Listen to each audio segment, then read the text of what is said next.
Halo sobat-sobatku di mana saja berada. Selamat datang di channel ini. Channel yang berbagi info-info seputar PNS, P3K dan juga honorer.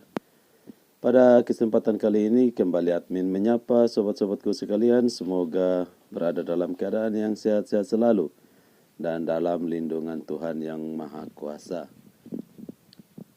Pada video kali ini kembali admin menyapa dan membagi informasi terkait nasib honorer di seluruh tanah air, yakni cek 6 bidang kategori honorer prioritas CPNS 2023 dan 9 golongan honorer yang tak masuk kriteria sebagai PNS. Nah, mari sobat-sobatku sekalian simak informasi ini secara utuh dan menyeluruh agar rekan-rekan tidak gagal paham.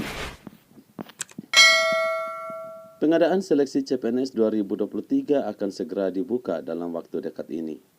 Dengan adanya seleksi CPNS 2023, maka ini adalah momen bagi para tenaga honorer untuk mewujudkan impiannya menjadi seorang PNS. Berbagai informasi yang berkaitan dengan seleksi CPNS pun sering banyak dicari oleh banyak masyarakat, terlebih para tenaga honorer. Seperti sejumlah persyaratan, dokumen yang dibutuhkan, jurusan yang berpeluang lolos CPNS, serta soal-soal latihan CPNS. Nah, khusus para tenaga honorer, selain informasi tersebut yang mungkin sering menjadi pertanyaan, yakni apakah semua honorer itu bisa diangkat sebagai PNS? Pasti, di antara sobat-sobat sekalian selama ini pernah bertanya-tanya terkait siapa saja golongan honorer yang bisa ikut seleksi CPNS dan siapa saja yang tidak masuk kriteria untuk diangkat menjadi PNS. Untuk mengetahui jawabannya, maka sobat-sobat sekalian harus simak betul informasi ini hingga tuntas agar mendapatkan informasi yang jelas. Jadi tidak semua tenaga honorer memenuhi kriteria untuk diangkat sebagai PNS dalam seleksi CPNS.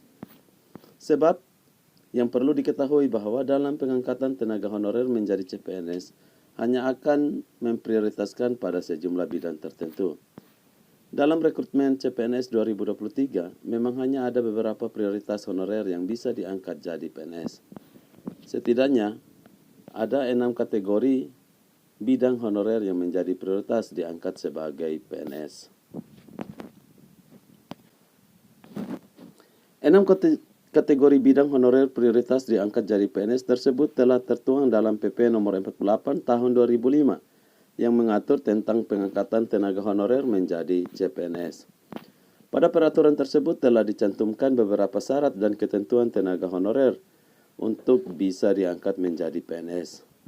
Pengangkatan tenaga honorer menjadi CPNS 2023 akan diprioritaskan bagi yang melaksanakan tugas sebagai berikut. A. Tenaga honorer guru. B. Tenaga honorer kesehatan. C. Tenaga honorer penyuluh di bidang pertanian. D. Tenaga honorer di bidang perikanan. E. Tenaga honorer di bidang peternakan. D. Tenaga honorer teknis lainnya yang sangat dibutuhkan pemerintah. Namun pengangkatan honorer pada 6 bidang prioritas tersebut didasarkan pada usia dan masa kerja, yakni tenaga honorer yang berusia paling tinggi 46 tahun dan mempunyai masa kerja 20 tahun atau lebih secara terus-menerus. Yang kedua, tenaga honorer yang berusia paling tinggi 46 tahun dan mempunyai masa kerja 10 hingga 20 tahun secara terus-menerus. Yang ketiga, tenaga honorer yang berusia paling tinggi 40 tahun dan mempunyai masa kerja 5-10 tahun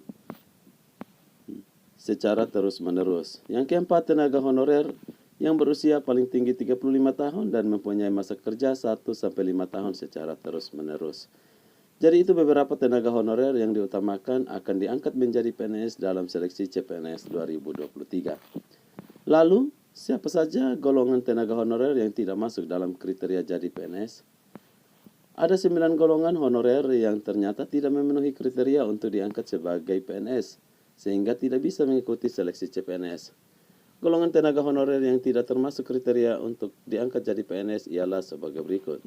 Yang pertama, cleaning service. Kedua, petugas keamanan. Ketiga, sopir. Keempat, pramu-tamu. Kelima, pekerja lapangan, penagih pajak. Keenam, pengamanan dalam. Ketujuh, operator komputer. Kedelapan, penjaga pintu air. Dan yang kesembilan, penjaga terminal. Tenaga honorer tersebut nantinya akan dipekerjakan di instansi pemerintah untuk melakukan tugas penunjang sebagai tenaga ahli daya atau outsourcing dengan biaya umum bukan gaji. Demikian informasi yang bisa disampaikan seputar 6 bidang kategori honorer prioritas CPNS 2023 dan 9 golongan honorer yang tak masuk kriteria sebagai PNS. Akhir kata admin mengucapkan terima kasih. Semoga informasi ini dapat bermanfaat bagi sobat-sobatku sekalian.